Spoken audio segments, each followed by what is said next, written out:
A lot of the run today was all about fear. Fears of a personal nature, of my own, but also recognizing that in fact that fear is also a collective as well. So if we all are putting ourselves into a place of fear or allowing fear to enter into our lives, then it is much easier for everybody to be accessing fear, which then builds and builds and builds.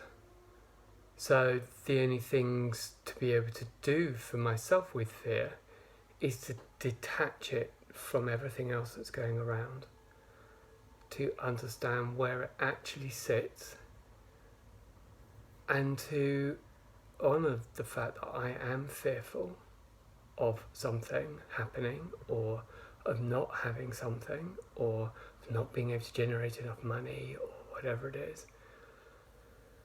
To honour those fears, but to feel it in your heart, feel it here rather than allow it to sit up here.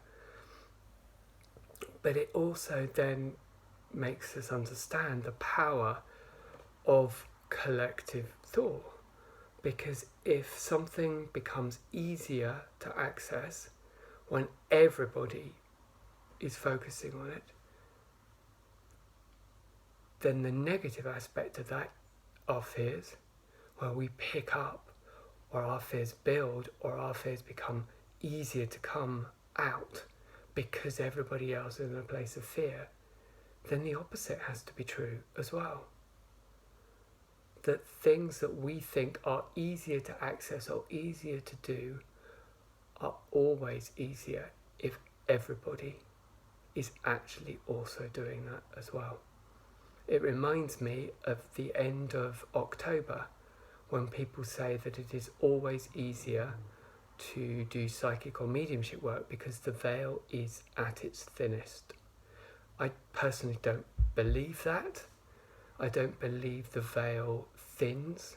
What I believe is, again, the collective is turning their attention, their focus, their energy onto remembering ancestors, to remembering and celebrating and thanking ancestors at that time of year.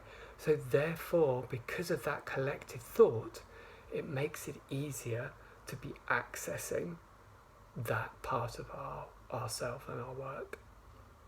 The same with fear. When everybody puts their thoughts, their focus onto fear, it's easier to access it. Allow it to just sit in here. Honour your own fears and leave the rest.